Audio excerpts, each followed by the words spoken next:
شنو هو المقصود ببقايا البوليزاريو؟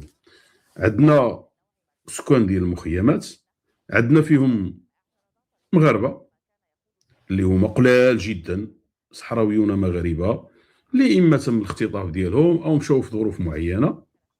هادو غادي يرجعوا في اطار في الاطار ديال الحكم الذاتي غادي يرجعوا، ولكن راه غتبقى واحد النسبه اكثر من 80%.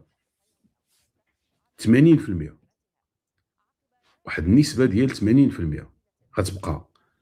هاد النسبه ديال 80% فين غتمشي؟